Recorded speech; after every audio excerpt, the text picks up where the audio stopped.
We're going to take a look at that atrocious, putrid, stinking, rotting carcass of a film that is the 49ers versus the Philadelphia Eagles at home, where they got thrashed 42-19. It ain't going to be pretty, and it ain't going to be uplifting. But we men, ain't we? So we're going to dive into it regardless. What's up? It's your boy Cintron coming back at you with another analysis video, and I kid you not, that's my real name. Man, this one was a hard sit through and a doubly hard read through, but you know, you pay the price. Hey, we've been on death's door, trading in our life force for other jewels for a while here. Howie Roseman doesn't pay penance to the linebacker position, and we see the fruits of that here. I've been saying this in videos ad nauseum since summer. A guy like Patrick Queen, just one solid playmaker at linebacker would do a world of difference for us, but we eschew that for everybody else's sloppy seconds around the league. And I'm not disrespecting the guys that we have, but let's be honest, they aren't the top tier, not even mid-tier shelf guys. So a team like the 49ers is built to exploit in the middle of the field where we struggle and where we have guys linebackers that none of our guys are coverage guys. So you're gonna pay a hefty price, and we just happen to have to meet that Pied Piper. Pause. Anyway, let's get into the article, man. Yeah, this one heavily sucked in consistent themes. Same as offense, we're gonna hit on, and it seemed like the worst game where the collusion of forces, offensive coordinator, defensive coordinator, choose to call poorly constructed game plans, and they were poorly executed as well. Anyways, let's get into it. Yeah, Kyle Shanahan, he's good. I get that, and he has personnel that are interchangeable, and they're perfect cogs in his machine. They fit the scheme to a T. They're not just scheme players. They're players that can transcend that, but he has cooked up the perfect scheme to take advantage of their multiplicitous abilities. That being said, you still got to go out there and play football. Nobody's scared of anybody on this level, for the most part. And I don't think anybody on this squad is. That being said, you got to have the tools to do the job. And we don't have that. We didn't have that in philosophy nor cog player here. So you get what you got. The Eagles, we started well when we were able to put them in, third and long, and obvious passing situation where we could pin our ears back and get after Brock Purdy and accelerate that clock in his head. But when we weren't able to do that, you saw the results. We got cooked. And they started running the ball, running it on the exterior of our defense on the outside. Didn't even show here, Sweat jumping inside, and it's just like, get it. And then he also, double team, you need our linebackers to come down and scrape down and help him. Mara wasn't doing that, and Christian Ellis, when he was playing the run game, but that's all he was good for. Passing game, he got over. And I feel bad because he has a lot of potential. I think he's going to become a solid player, I think, in this league. But it just ain't now, and he's not ready. And that really showed, so. All right, let's look here first. Yeah, so we had BG in the middle. And then is that Sweat looping around. Man, I love that look, man. It just forces them, it forces that line to collapse and allows us to get pressure from different angles. And, our guys are talented, man. And their O-line is, below average. And we allow those guys to come in and dictate game.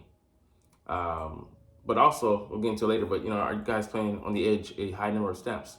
We need rotation because, they're going to wear down eventually. But like we were saying here, the quality of the pass rush. We played overtime last week, and there was going to be some lingering effects. Not to use that as an excuse, but if you see guys are tired, what does that lend to? We got to find that third and fourth guy. We have BG, but we're not going to play him, extensive amount. So Nolan Smith, he's the one guy left on the roster that's an edge rusher. And we counted our chickens before they hatched and leaning on him putting him in that pivotal role, to be that fourth guy.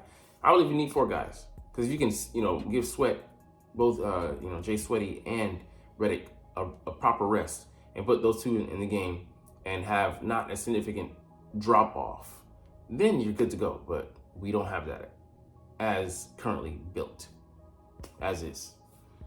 So you'll see the pass rush here get there. Again, only four guys here. So it means we can drop more in the coverage. We can allocate more resources to trying to stop what they're doing on offense. Force to, throw it to the sidelines, and he has to throw it out. So excellent win there early on in the game. First two drives. That's the only time you can see the Eagles stop these motherfuckers because he got run up out of our own damn building. Shame. This shocked the fuck out of me, man. Sidney Brown and Nolan Smith are both playing well, and they're both big run defenders.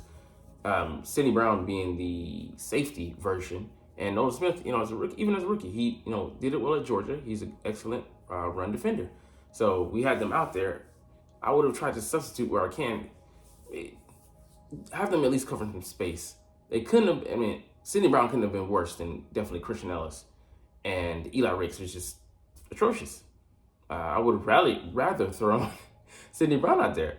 At least you get the same result, but Ricks, 5 snaps, only 5 snaps on defense, 3 completions on him, and he got fucked over on nearly every snap he was out there.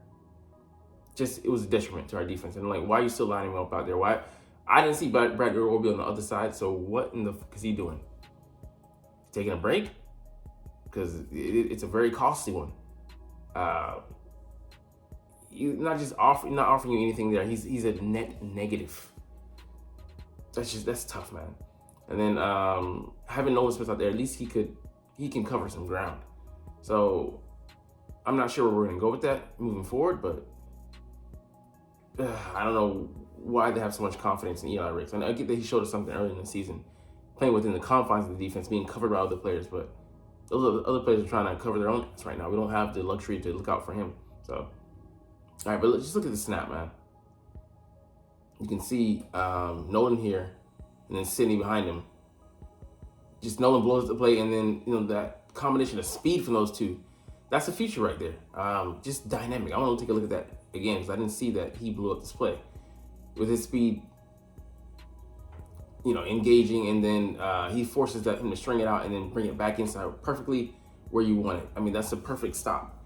And they saw the field. I don't remember seeing them see the field that much again after that. And it's just like, bro, what are we doing? Mismanagement of resources, man. You all stealing from HR, man. What the fuck you doing? So I don't know. I'd love to see our boy Sean Desai field some questions on that. Why didn't he get more burned? But, it is what it is. It's written now. And this one just killed me. So, they go 4 strong in that bunch formation over there. And ISO basically on Brandon Ayuk with Darius Slay. He's their speed guy at the receiver. He's not faster than Darius. But, when he knows where he's going and Darius doesn't, he can compensate for that. He can make up. But, why is he 10 yards off? This goes back to early in the season. Giving, receivers too much cushion. If I'm gonna get burnt, just let me get burnt. Let my guys go out there and probably get, toasted, burnt berry.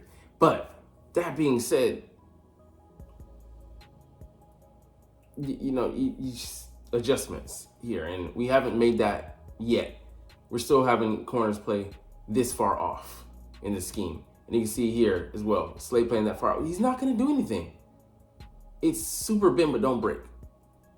Literally, what are you providing here? And Debo open on the other side as well.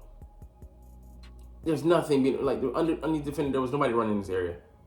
They could pincer attack. You got inside, got outside. Go with that and have them play sticky coverage. But that right there that gives us nothing. That's a free play. The 49ers love to run routes against space, and especially in the middle of the field. But they're great space users. Call it MySpace because they're owning all that shit. But if you just give them free leases like that, they're gonna eat you alive. All right, Christian Ellis was cut, but it was unfair for him. And I feel that like this is also last year. Jonathan Gannon put our linebackers in horrible positions, and with no coverage. T.J. Edwards, maybe he can fend for himself for the most, but Kyzir White was put into disadvantageous positions, and I'm like, what is he supposed to do? He's supposed to go out there and make a play, and you're handicapping him basically. And kind of the same here with our linebackers. They're not coverage guys, and then we're asking them to, ignore all this eye candy, guys coming in front of their face, having them vacate this space because they have a man coming. They're supposed to run with, but then someone coming in behind that. It's a lot. It's a lot for them to handle. I prefer a veteran in that case, and we'll see what Shaq Leonard this Sunday is going to be able to offer Monday for me. But it just might be more of the same because he's not the same guy he used to be. 2018 Shaq, yeah, he shut you down. This Shaq, I don't know, he might be quack. All right, I'm not going that far, but we'll see what he brings to the table. All right, look at Morrow here. Morrow and Christian Ellis get caught up with the eye candy. Guys crossing their face, and they're supposed to be, in a certain area. He's just running free. So just running against space, those guys are just gonna be what they are, yak monsters. And that's playing right into their wheelhouse, right into the game. So this George Kittle motion, Morrow thinks he's gonna be over Christian McCaffrey, but Kittle comes in motion, he should go with him and leave McCaffrey to I think Bradbury. End up having like two guys on one, I think. Oh no, nobody covers him. He just left out there to his own devices. It's just like, yeah, it takes a simple dump off route. And yeah, 5, 10, 15, 20, 25, 30, 35, damn near 36 yards on that simple dump off play. You can beat by simplicity, but I get it. There's genius baked into it, but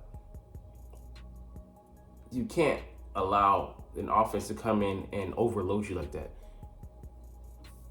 More so than, we look tired, but I feel like we just got prepped as well. And I get it. We have a short time. They had extra time to prepare for us, but there is not a 42-19 distinction between these two teams. And I think, well rested and us having a bye, we'll be able to cover some of those gaps, but it just was a bad look, man.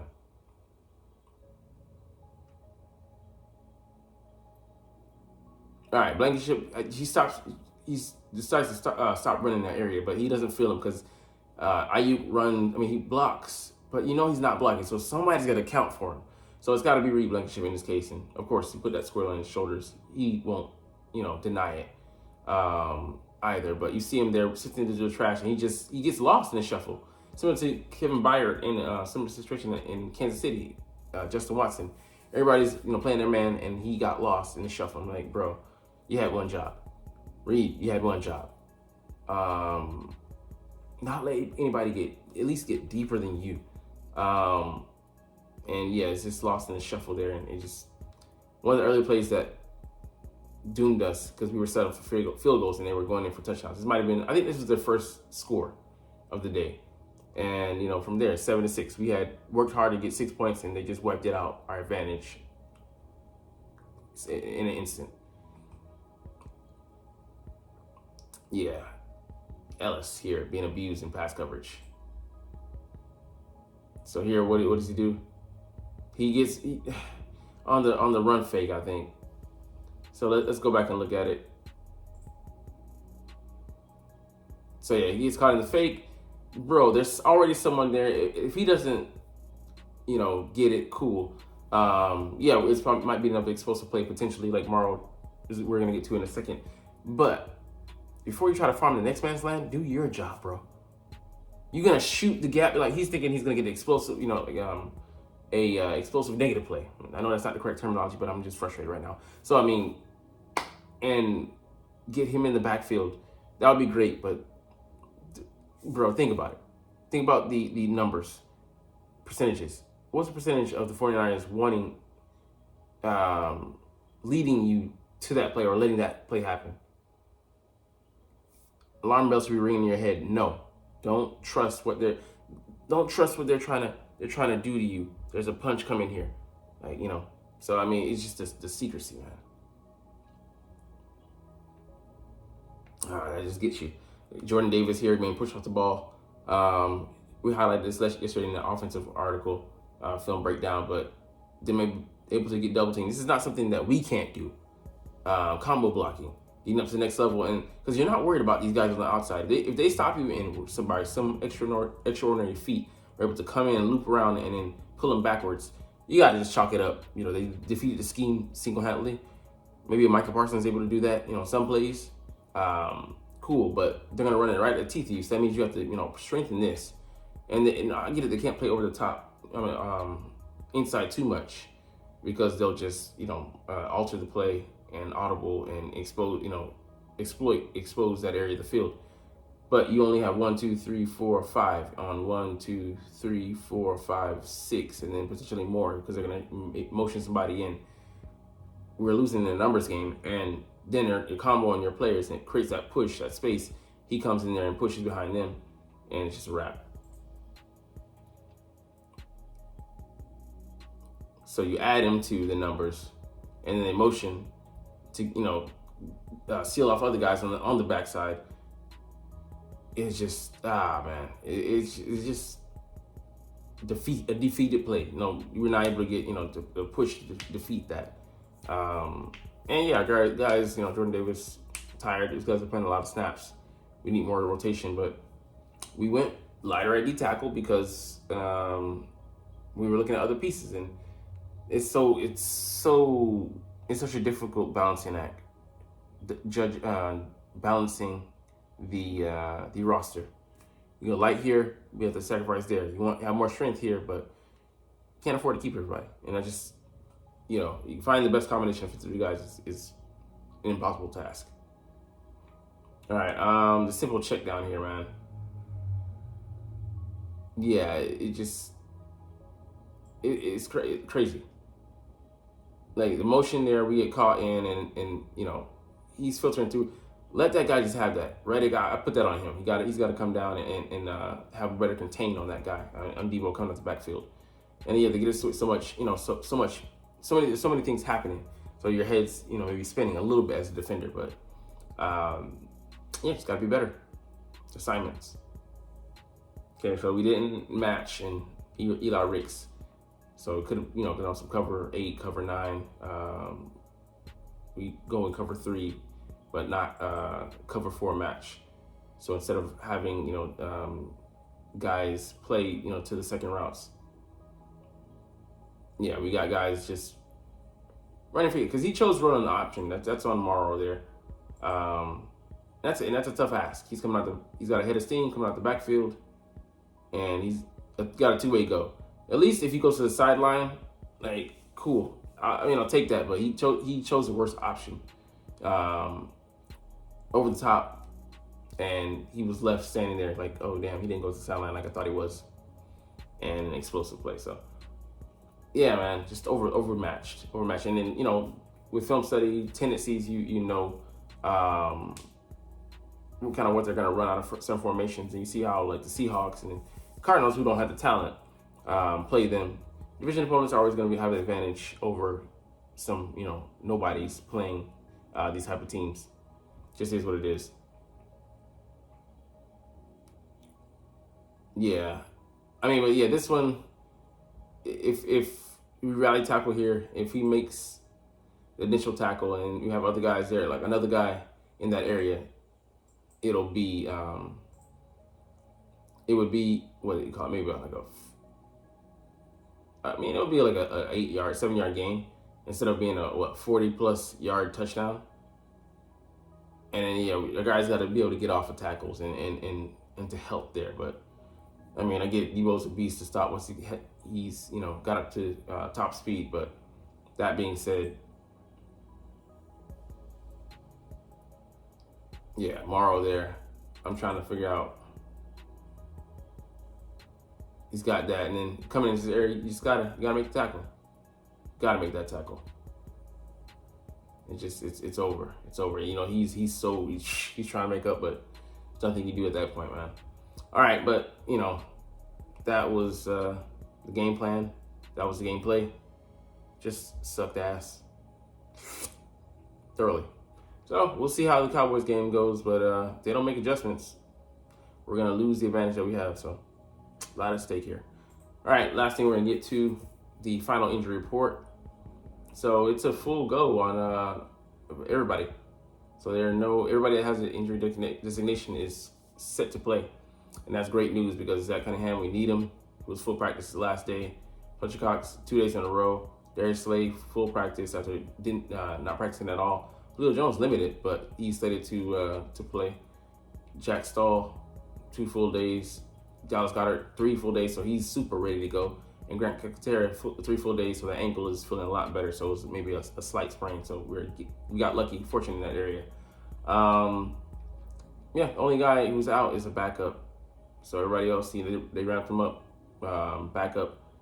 Well, he's like the third tight end, and I think he's the second running back, full practice. So both teams relatively healthy going into this one. We'll see how it goes. But anyways, we're gonna get a bite here. But you're not even watching though. But it's all good because I love talking about the Eagles and I love making these videos. So even when it's bad like this, like today, the film study trash, but we're gonna pour the gasoline on there and curate that shit.